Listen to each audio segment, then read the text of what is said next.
नमस्ते, म अनिता तामाङ, पुपुङ रामपुरे जिपी अन्तर्गत म चाहिँ एउटा बिबिडी कन्ट्रोल टिमको वर्कर हो।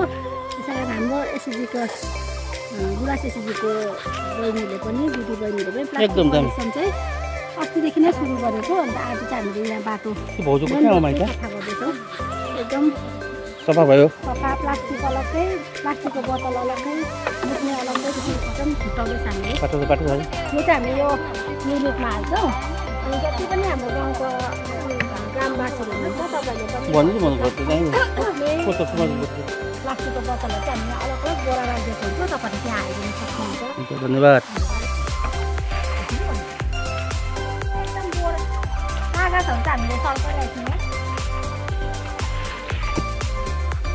यहाँ चाहिँ अब दुईजना किनेतिर पनि प्लास्टिकहरू भयो नि त, त्यसमा प्लास्टिक अलग्गै बोतल अलग्गै हो त्यस्तो यसमा हालिदिनु कि यसमा हामी कुनेर नकुने राखिदिनु नि ल, कुनेर नकुने छुट्याइदिनु। त्यसमा छुट्याउने चाहिँ हामी हो। अब सुक्खा र गिल्लो चाहिँ एकपल्ट हालेर चाहिँ गिल्लो भएर उयो भयो नि, मैला हुन्छ।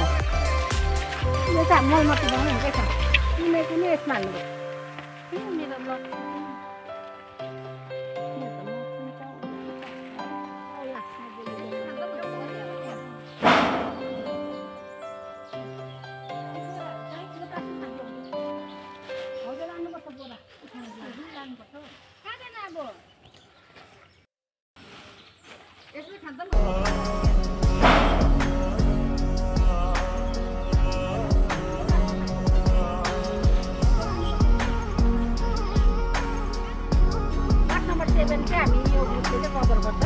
कुन चाहिँ ग्रुप नाम? पहिला बढ्नु 2 थियो, अहिले 7 भयो। प्रेसिडेन्ट यहाँ हो? प्रेसिडेन्ट हाम्रो यहाँ छ। सेक्रेटरी आउनु भएन, म केसियो वर्कर सदस्य हो, वर्कर ग्रुपमा हाल्छौँ। अनि जति पनि हाम्रो गाउँको ग्रामवासीहरू हुनुहुन्छ तपाईँहरूले पनि घरको प्लास्टिक फुट्ने अनि प्लास्टिकको बोतलहरू चाहिँ हामीले अलग अलग बोरा राखिदिएको हुन्छ, तपाईँहरूले त्यहाँ हालिदिनु सक्नुहुन्छ। धन्यवाद।